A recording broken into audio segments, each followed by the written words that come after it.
Varicose veins కి సరైన చికిత్స కోసం సంప్రదించండి ఎవిస్ హాస్పిటల్. నమస్కారం. విష్ణు పురాణం తరువాయి భాగంలోకి వచ్చాం.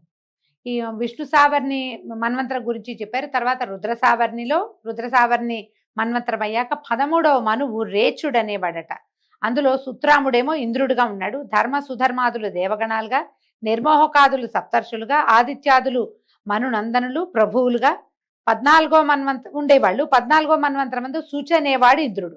ఈ విధంగా ఈ మనువులంతా ఇంద్రాదులు బ్రహ్మ యొక్క పగటి సమయంలో బాసిల్లుతూ ఉంటారు. 4 యుగాలు చెల్లగా ఇతర వేదాలు ప్రమాద స్థితిలో ఉండగా సప్తర్షులు వచ్చి వేదాంగాలను ప్రతిష్ఠించి సక్రమంగా నడిపిస్తారు. ఇట్లా చతుర్దశ మన్వంతరాలు 14 మన్వంతరాలు, మనువుల సంధికాలాలు 1000 దివ్య యుగాలు. బ్రహ్మకి ఒక పగలైనట్టు లెక్కట. దీంతో ఇదే ప్రమాణంతో రాత్రి కూడా నడుస్తుంది. అప్పుడు పరమేశ్వరుడు బ్రహ్మరూపధరుడై జలధి యందు శేషశయ్యపై నిజమాయా మోహంతో సమస్త భూతాలను తనలోకి గ్రహించి యోగ నిద్రాముద్రితుడై ప్రభాత సమయం కాగానే మేల్కొని రాజసగుణంతో మళ్ళీ సృష్టి చేస్తాడు. మళ్ళీ మనువులు, మనుతనయులు, ఇంద్రాదులు, దేవతలు, ఈ విధంగా శ్రీహరి సాత్విక గుణ ప్రభావంతో జగాలని పరిపాలిస్తాడు. కృతయుగంలో శ్రీహరి కపిలాదుల రూపాలు ధరించి జీవలోకానికి జ్ఞానోపదేశం చేయటం, త్రేతాయుగంలో చక్రవర్తి రూపాలలో దుష్ట శిక్షణ శిష్టరక్షణ చేసి ధర్మాన్ని పరిపాలించటం, ద్వాపర యుగంలో వేదవ్యాసుడై వేదాల వ్యాప్తిని కలిగించటం చేయడం పనిగా ఉండి కలియుగంలో కలికి అయి వేదశాస్త్ర మార్గాలకి ఆపదరానేకుండా కాపాడతాడు. ఇట్లాగా భూత భవిష్యద్వర్తమాన కాలాత్ముడైన ఆ దేవుని అధీనమై ప్రపంచము విస్తరిల్లుతూ ఉంటుంది. ప్రతిసారి ఈ 4 రౌండ్లు తిరుగుతూనే ఉంటాయి. మన తర్వాత రౌండ్లో మళ్ళా కృతయుగం వచ్చేస్తుంది. దీనికి అడుగుతున్నాడు. అయితే ఇది చూడండి ఎంత విశేషమైన ప్రశ్న అడిగాడు మైత్రేయుడు. ప్రతి ద్వాపర యుగంలోనూ శ్రీహరి వేదవ్యాస రూపంలో వేదశాఖల్ని విస్తరిస్తాడని, ధర్మశాస్త్రాలు ప్రతిష్ఠిస్తాడని చెప్పావు. చెల్లిపోయిన యుగాలంటే మన ముందున్న వాట్లలో ఎవరెవరు వేదవ్యాసులుగా ఉన్నారు, వేద విభాగాన్ని ఎలా చేశారు, ఆ శాఖలు ఏమిటి అని అడుగుతున్నాడు. మైత్రేయుని మాటలు విన్న పరాశరుడు చెప్పాడు, వేదానికి శాఖలు ఉపశాఖలు చాలా ఉన్నాయి. వాటిని వివరించి చెప్పడం ఆ 4 యుగాల వారికి కూడా సాధ్యం కాదు. కాబట్టి నేను కొంచెం సంక్షేపంగా విన్నాను, ఆ సంక్షిప్తమే చెప్తా. భూజనులకు తేజస్సు, వివేకము, ధైర్యము తక్కువగా ఉంటాయి. అందుకని అవి వారికి సంతృప్తిగా కలిగించడం కోసం పుండరీకాక్షుడు ఏం చేశాడట, ఏకరూపంగా ఉన్న వేదాన్ని 4గా విభజన చేశాడు. ఋజ్జగ సామ అథర్వాలని వాటికి పేరు. ఋగ్వేదము, యజుర్వేదము, సామవేదము, అథర్వవేదము, ఇవి 4 వాటి పేర్లు. వీటిని శాస్త్ర పురాణాది సంఖ్యలుగా 18 విద్యలుగా బ్రహ్మ మొదలు నా వరకు నా కొడుకైన కృష్ణద్వైపాయనుడు కూడా వేదవ్యాస రూపాలు ధరించి విస్తరింపజేశాం. ఈ లైన్ అంతా ఈయన ముందు ఉన్న వాళ్ళంతా తలా ఒక రూపము ధరించారు. ఒక్కొక్కసారి ఒక్కొక్కళ్ళు చొప్పున మేము చేశాం. ఇది ద్రోణపుత్రుడైన అశ్వత్థామ తర్వాత ద్వాపర యుగంలో వేదవ్యాసుడు అవుతాడట. ఇప్పుడు ఈ ద్రోణపుత్రుడైన అశ్వత్థామ చిరంజీవని ఇప్పటికీ జీవించే ఉన్నాడని మనం చెప్తున్నాం కదా, చెప్పుకుంటాం, మనకు తెలుసు. ఇదంతా ఉంటాడు ఈ యుగాంతం వరకు ఉండి అప్పటిదాకా తపస్సు చేసుకుని ఆయన తర్వాత ద్వాపరయుగం మళ్ళీ రాబోతుంది కదా. అప్పుడు అంటే ఇప్పటి నుంచి మొదలుపెట్టి ఈ ద్వాపరం నుంచి మొదలుపెట్టి తదుపరి ద్వాపరం వచ్చే వరకు ఈయన తపస్సులోనే ఉండి అప్పుడు వేదవ్యాసుడుగా అవుతాడట. ఇలాగా ఆయా మన్వంతరాల్లోనూ ఒక్కొక్కడు వైష్ణవాంశతోటి వేదవ్యాసుడై వేదాలను ఉద్ధరిస్తారు. నా కొడుకు కృష్ణద్వైపాయనుడు వైష్ణవ మహిమతో విరాజుల్లెత్తుండేవాడు. కాకపోతే ఇలాంటి కవిత్వ మహిమ అతనికి ఎట్లా వస్తుంది? మునుపు వాల్మీకి బ్రహ్మవాక్యను అనుసరించి రామాయణం 7 కాండలు 500 సర్గలతోటి 24,000 శ్లోకాలతోటి రచించాడు. ఇది ఎప్పుడు జరిగింది? మన ముందు ఉన్నటువంటి త్రేతాయుగంలో జరిగింది. అలాగే ఏం చేశాడు కృష్ణద్వైపాయనుడు? మహాభారతాన్ని హరివంశంతో సహా 100 పర్వాలు సపాదలక్ష గ్రంథంగా రచించి జగత్ ప్రసిద్ధం చేశాడు. అలాగ వేదవ్యాస వాల్మీకులు ఆది కవులు అయ్యారు. ముందేమో ఆదికవి వాల్మీకి అయితే ఇప్పుడు ఆదికవి వ్యాసుడు అనమాట. కృష్ణద్వైపాయనుడు ఏం చేశాడు? బ్రహ్మ నియోగంతో వేదాన్ని 4 భాగాలుగా చేసి ఋగ్వేదం పైలుడు, యజుర్వేదం వైశంపాయనుడు, సామవేదం జైమిని, అధర్వణ వేదం సుమంతుడు, పురాణ ఇతిహాసాలని రోమహర్షణ నందనుడైనటువంటి సూతుడు పఠించేలాగా నియమించాడు. వాళ్ళు వారి ప్రశిష్యుల చేత వాటిని చదివించక వారి పేరున 1000 శాఖలుగా ఇవి విస్తరించినాయట. పైలుడు ఏం చేశాడు? ఋగ్వేదాన్ని బోధాయనుడు మొదలైన శిష్యులతోటి చదివిస్తే వారి చేత అది సమగ్ర శాఖలుగా అయ్యింది. వైశంపాయనుడు ఋగ్వేదాన్ని 27 శాఖలుగా చేసి శిష్యులతో చదివిస్తే వాళ్ళు వాళ్ళ శిష్యులకి అనువైనట్టుగా పలు శాఖలుగా విస్తరించారు. వైశంపాయన శిష్యుల్లో ముఖ్యంగా చెప్పదగిన వాడు బ్రహ్మరాత ముని కుమారుడైనటువంటి యాజ్ఞవల్క్యుడు. విశిష్టమైన తపశక్తి కలిగినటువంటి బ్రహ్మణ్యుడు. ఆ విధంగా అతను గురుదేవుని దయకి ప్రేమకి పాత్రుడయ్యాడు. ఒకసారి యాజ్ఞవల్క్యుడు ఏం చేశాడట, వేదార్థ విచారణ జరుగుతుంటే అక్కడున్న మునులందరూ వినేటట్టుగా బిగ్గరగా చెప్పేట, 7 రాత్రులలో మా గురువు బ్రహ్మహత్య చేస్తాడు, దానివల్ల అతనికి వచ్చేటువంటి బ్రహ్మహత్యా పాతకాన్ని నేను పోగొడతాను, నాకు అలాంటి మహిమ కలిగిన వాడని నేను అని ఘోషణగా పెద్దగా చెప్పాడట. ఆ మాటలు శిష్యుల వల్ల విన్నటువంటి వైశంపాయనుడు కోపం వచ్చినా కూడా నా మీద ఇతనికి ఎంతో భక్తి అని శాంతించాట. తర్వాత వేదాధ్యయనం యథాప్రకారం చేయిస్తూ వాని పెడసర్పం మాటలకు ఓరలేక ఒకసారి తన్నాడట. తన్నేసరికల్లా తన్ని ఇప్పుడు బ్రహ్మజ్ఞానం కలిగిన వాడిని తంతే అది కూడా బ్రహ్మహత్యా పాతకమే అవుతుంది.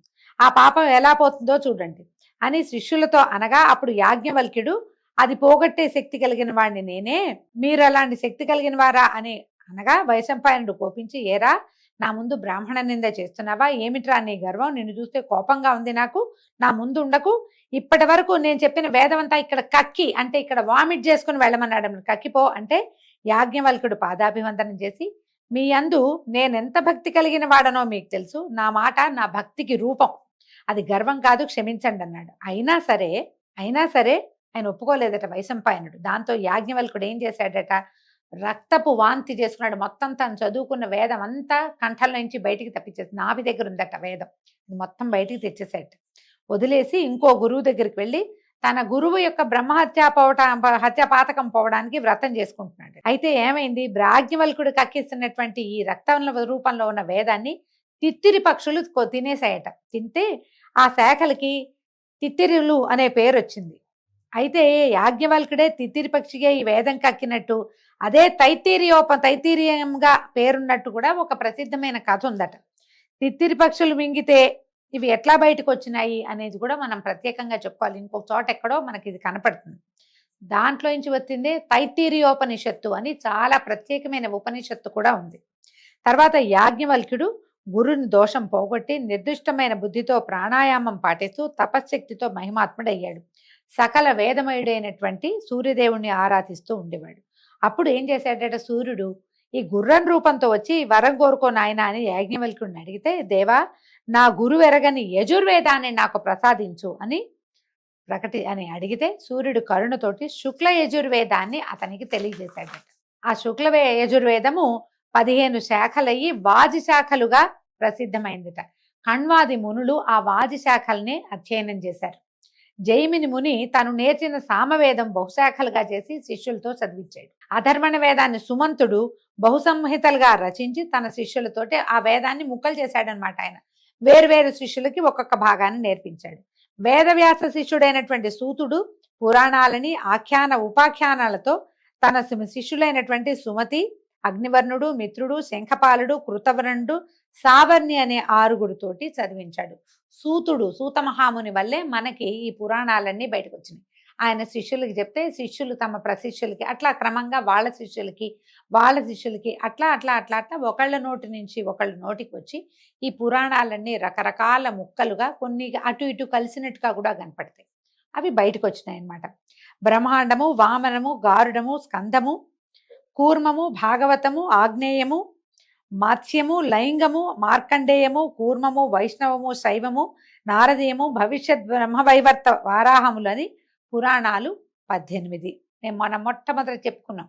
అనాపలింగ కూస్కాని పురాణాన్ని పృథక్ అని ఆ శ్లోకం ప్రకారమే చెప్తున్నారు. ఇవి సర్గ, ప్రతిసర్గ, వంశ, మన్వంతర, వంశాభిచరితాలనే 5 లక్షణాలు కలిగి ఉంటాయి. ఇప్పుడు నేను నీకు చెప్తోంది వైష్ణవ పురాణం. ఇది వేద సమ్మతమైనది. సకల భువన స్థితిగతులకు ఆధారభూతుడైన విష్ణుదేవునికి సంబంధించింది. సర్వలోక సమ్మాన్యము. వేదాలు 4, వేదాంగాలు 6. వేదాలకి అంగాలు ఉన్నాయండి. ఇవేమేమిటి? శిక్ష, వ్యాకరణము, ఛందస్సు, నిరుక్తము, జ్యోతిష్యము, కల్పము అని వీటికి వ్యవహారం. మనం వ్యాకరణం అంటే గ్రామర్ అని చెప్తాను చూడండి, వేదాంగం అది. అయితే జ్యోతిష్యం కూడా వేదాంగమే. కాబట్టి తప్పకుండా జ్యోతిష్యం నమ్మవలసిందే. అయితే అది పూర్తిగా అవదు అని ఒక చెప్తారు కొంతవరకు. కానీ జ్యోతిషం తప్పకుండా వేదాంగం కాబట్టి దాన్ని గౌరవించి తీరాలి. ఈ 6 కూడా ఏంటంటే, ఈ 6 మీమాంస, న్యాయశాస్త్రము, ధర్మశాస్త్రము, పురాణాలు కలిపి చతుర్దశ విద్యలయ్యాయిట. ఇలాగే ఆయుర్వేదము, ధనుర్వేదము, నీతి శాస్త్రము, అర్థశాస్త్రము కలిపి చతుర్దశ విద్యలయ్యాయని కూడా ఒక నిర్ణయం చెప్పబడుతుంది. ఇవి ఎవరు చెప్పాలి అంటే బ్రహ్మర్షులు, దేవర్షులు, రాజర్షులు వీటిని చెప్పడానికి అర్హత కలిగిన వారు ఉన్నారు. సరే, బాగుంది. ఇవి చాలా విశేషంగా ఉంది. ఇంకా ఏమిటి, ఇంకేమేమి ఉన్నాయి అని అడిగితే అప్పుడు చెప్తున్నాడు అనమాట. ఇంకేమనంటే ప్రతి వాళ్ళు, ప్రతి జీవుడు కూడా కర్మబంధానికి కట్టుబడి మనం యముడి దగ్గర వివిధ శిక్షలు పొందుతూ ఉంటారు. ఆ యాతన రాని విధి, యమయాతనలు, నరక బాధలు లేని విధి ఏదైనా ఉన్నదా అని అడిగితే ఇప్పుడు చెప్తున్నారనమాట. ఒకప్పుడు కాళింగుడు అనే ముని నన్ను సేవిస్తూ ఉండేవాడు. అతని వినయము విధేయతలకి నేను సంతృప్తి నొంది మంత్రోదకంతో శిరస్సు స్పృశించి పూర్వజన్మ స్మృతిని కలిగించాను వాడికి. అప్పుడు ఆ కాళింగుడు నువ్వు అడిగినట్టే అడిగాడు.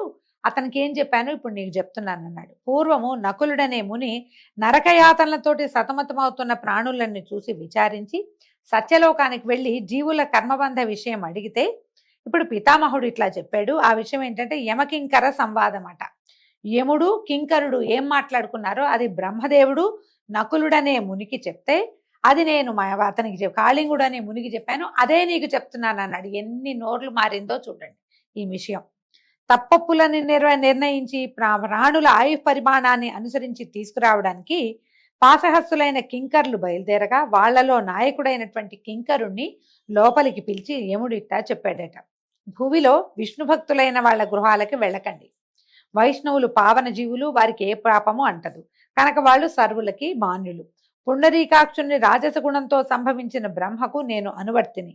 ఆయన చెప్పిన ప్రకారం ప్రాణులకి శిక్షలు విధిస్తాను. కానీ వైష్ణవులు మాత్రం నాకు అజేయులు, వాళ్ళ ఇళ్ళకి నువ్వు వెళ్ళొద్దు. చిన్న చిన్న కింకర్లు చాలా మంది ఉంటారు, ఓ గుంపంతా బయలుదేరుతుంది, మిగిలిన వాళ్ళని పంపద్దన్నాడు అని చెప్పగా ఇప్పుడు బాబు ఈయన అడిగాడట కింకరుడు, ప్రభు ఆ వైష్ణవుల వేషభాషలు, ప్రవర్తన, గుణగణాలు ఏమిటో నాకు చెప్పమంటే ఈయన చెప్పాడు. శత్రుమిత్రులందు సమబుద్ధి అయి నిజాచార వర్తనములను తప్పక ఆచరిస్తూ అల్పమైన అధికమైన పరద్రవ్య వాంఛలేని వాడే ప్రవర్తించేవాడు వైష్ణవుడు. బొట్టు పెట్టుకుంటే కాదండి, శంఖచక్రాలు భుజాల మీద ధరించి స్వరూపాన్ని ధరించి విష్ణు స్వరూపాన్ని ధరించిన వాడినే వైష్ణవుడు అనటానికి కుదరదు. మనకి పురాణం ప్రకారం ఏంటంటే వాళ్ళకి తరతమ భేదం లేకుండా ఉండేవాడు. తను చేయవలసిన ఆచారాన్ని తప్పకుండా చేసేవాడిని వైష్ణవుడు అంటారు. మనం బొట్టు పెట్టుకున్న సదాచార సంపన్నులమైనా కూడా తారతమ్య బుద్ధి కలిగిన వాడిని వైష్ణవుడుగా యమకింకర్లు ప్రవర్తించరు. వాళ్ళు ప్రవర్తించేది ఇలాగా. తనకు కలిగిన దుఃఖానికి దిగజారక ముప్పొద్దులా పుండరీకాక్షుణ్ణి త్రికరణ శుద్ధిగా ఆచరించే భక్తిమంతుడైన వాడు వైష్ణవుడు. స్ఫటికంలాగా నిర్మల తేజోమూర్తి అయినటువంటి విష్ణువెక్కడ, మత్సర దోష దూషితులైన మానవులెక్కడ, మాత్సర్యాది దుర్గుణాలు లేక సర్వమిత్ర బుద్ధితోటి మృదుమధుర వాక్కులై ప్రవర్తించే వారి హృదయాలలోనే ఈ విష్ణువు ఉంటాడు. బలిష్టమైన చెట్టు పెరగడానికి మూలం సరసమైన భూమి. భూమికి బలం ఉంటే చెట్టు బాగా పెరుగుతుంది. పురుషుడు సౌమ్యుడై విలసిల్లటానికి ఆధారం హరి కరుణ. విష్ణువు యొక్క కృప ఉన్నవాడే సౌమ్యుడుగా ఉంటాడు. యమనియమాది యోగాభ్యాసాలు, పరధన పరకాంత పరాంగుఖులు, స్వపరభేద శూన్యులు, హరిపద సేవా నిరతులు అయిన వారి వద్దకు వెళ్ళొద్దు కింకరా, జాగ్రత్తగా ఉండు.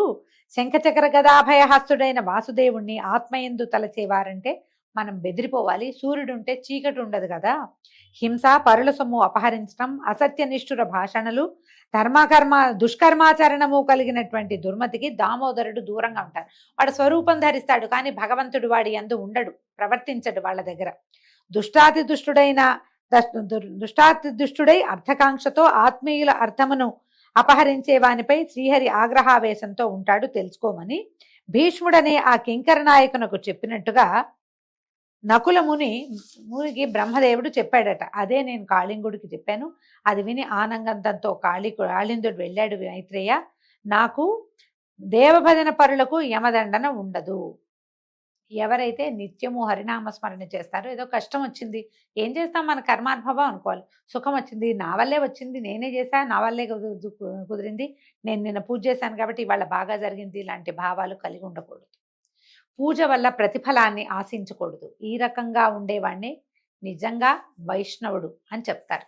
అని చెప్పగా ఇప్పుడు మైత్రేయుడు అడుగుతున్నాడట, సంసారాన్ని జయించాలనే సంకల్పంతో దేవారాధన తత్పరులైనటువంటి వాళ్ళు ఎలాంటి ఫలితాన్ని పొందుతారు అంటే, ఇప్పుడు ఈయన చెప్తున్నాడు అనమాట. చాలా మంచి ప్రశ్న వేశావు. సగరుడనే ఇక్ష్వాక చక్రవర్తి ఇలాగే అడిగితే ఔరుడనే మునివర్యుడు చెప్పాడు. ఒకనాడట సగర చక్రవర్తి, ఈ సగరుడు ఎవరండి? మనకు తెలుసు, మనం ఇంతకుముందు కథల్లో విన్నాం కదా సగర చక్రవర్తి కథ. ఈయన కుమారులు వెళ్ళి కపిల మహర్షికి కోపం తెప్పించి పాతాళంలో బూడిద కుప్పలుగా మారిపోయారు. వాళ్ళకి ఉత్తమ గతులు కల్పించడానికి సగరుడి మునిమనవుడైన భగీరథుడు భూమి మీదకి గంగాదేవిని తీసుకొచ్చాడు. ఆ సగర చక్రవర్తి ఔరుని అడిగాడట, మహాత్మా మాధవారాధన మహిమ ఏంటి? మాధవుణ్ణి ఆరాధించే వాళ్ళు ఎలాంటి ఫలితాన్ని పొందుతారు అంటే, అప్రమేయమైనది మాధవారాధన. ఐహిక జీవితాన్ని ఇంపుగా వెళ్ళించి అంతమందు పునరావృత్తి రహితమైన పరమపదాన్ని చేరతారు వీళ్ళు. జీవితం ఎలాగో గడపాల్సింది, గడిపిన తర్వాత అద్భుతమైన పరమపదాన్ని పొందుతారు. వీళ్ళు ఏం చేయాలి? భగవంతుడిని ఆరాధించాలంటే కులాచార ధర్మాల్ని సక్రమంగా పాటించాలి. ఆ వర్ణాశ్రమ ధర్మపరులైనటువంటి తన భక్తుల్నే శ్రీహరి ఆదరిస్తాడు, వాళ్ళ పూజా పునస్కారాలు స్వీకరిస్తాడు. యజ్ఞాదుల చేత జపింపదగిన వాడు శ్రీహరి, జపపరాయణుల చేత జపింపదగిన వాడు శ్రీహరి. శ్రీహరి సకల భూతమయుడు, అన్ని ప్రాణుల్లోనూ భగవంతుడు ఉంటాడు.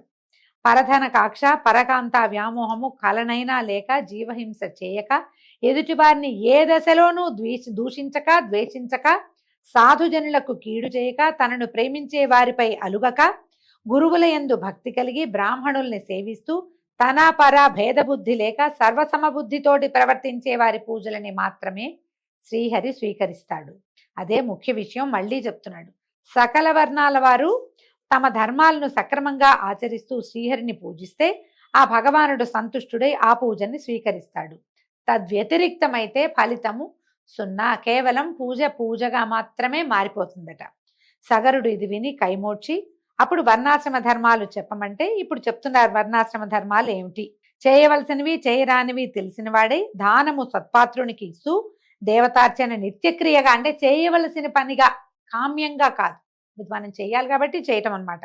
భూతదయ కలిగిన వాడే అగ్నిహోమాదులు నిర్వర్తిస్తూ వేదాధ్యయనము విడువక కుటుంబ పోషణకై ధనకాంక్షతో యజ్ఞం చేయటము, జీతం పుచ్చుకుంటూ వేదం చెప్పటము అనేవి చేయకుండా స్వవృత్తితో ఆర్జించిన వారి నుంచి విప్రుని వల్లనైనా సరే ధనం స్వీకరిస్తూ సాధ్యమైనంత వరకు అన్ని ప్రాణులకు మంచిని చేయువాడై రత్నాన్ని రాతిని సమమైన దృష్టితో చూస్తూ ఋతుకాలమునందే ధర్మపత్తితో సమాగమం చేసే ధర్మబుద్ధి కలిగిన వాడు బ్రాహ్మణుడు. బ్రాహ్మణం యొక్క వర్ణం యొక్క ధర్మం ఈ పైన చెప్పబడినవేనట. అయితే క్షత్రియులకు కూడా ఒక ప్రత్యేక ధర్మం చెప్పారండి. యజ్ఞం చేయటం, వేదాధ్యయనం, దానం చేయటం, ధర్మంగా ప్రవర్తించటం, బ్రాహ్మణ భక్త కలిగి దుష్ట శిక్షణ శిష్టరక్షణ చేస్తూ తన ఏలుబడిలో ఉన్న ప్రజలను తన పిల్లల్లాగా పోషిస్తూ శాస్త్ర విజ్ఞానం కలిగి ధర్మార్థ కామాలని సక్రమంగా సాధిస్తూ ఉండటమే క్షత్రియ ధర్మం. రాజు అయిన వాడు ఇలా చేయాలట. తర్వాత బ్రాహ్మణ క్షత్రియ గౌరవము, వేదాధ్యయనము, సత్పాత్ర దానము, స్వకులాచార పాలన, పరధనాశ లేకుండటము, నిత్య నైమిత్తిక క్రియలను సక్రమంగా చేస్తూ ఉండటము, క్రయ విక్రయాలలో నిర్మల మనస్కుడై ప్రవర్తించటము, ధర్మ పద్ధతిలో అర్థాన్ని కూడబెడుతూ కృషి వాణిజ్యము పశుపాలన చేస్తూ ఉండటము వైశ్య ధర్మం. ఆ కాలంలో ఇలాంటి ధర్మాచరణ ఉండేదట. పై 3 జాతుల వారి యందు భక్తితో ప్రవర్తిస్తూ సేవించటము, కులాచారం తప్పక యోగ్యతను అనుసరించి దానం ఇవ్వటము, అందరి యందు మైత్రి కలిగి ఉండటము, ఆత్మనింద పరనింద ఆత్మస్థుతి లేక ప్రవర్తిస్తూ ఉండటమే శూద్ర ధర్మం అట. 4 ధర్మాల వాళ్ళు, అంటే 4 వర్ణాల వాళ్ళు ఎలాంటి ధర్మాచరణ చేయాలి అనేది ఇలా చెప్తున్నారు. మైత్రి, సత్యము, దయ, మంచితనము, వంచన చేయక రుచుమార్గాన నడవటము, పాత్ర మెరిగి ఇవ్వటము, సర్వభూత సమబుద్ధి, సత్వరజస్తమో గుణాలకు లొంగకుండా ఉండటము, శాంత గుణము, ఇవి 4 జాతులకు ఉండవలసిన ముఖ్య ధర్మ గుణాలు. ఎంత దురాశ కలిగినా, ఎంత కీడు కలిగినా, ఎలాంటి ఆటంకాలు వచ్చినా తమ కులాచార ధర్మాలు తప్పక ప్రవర్తించాలని బ్రహ్మవాక్కు అని చెప్పి ఇప్పుడు ఆశ్రమ ధర్మాలు చెప్తున్నారు. వర్ణాశ్రమ ధర్మము అంటాం కదా, ఏ ఆశ్రమంలో ఉన్న వాళ్ళు ఏం చేయాలి అనేది మనం రేపటి పారాయణలో తెలుసుకుందామండి. అంతవరకు సెలవు. నమస్కారం.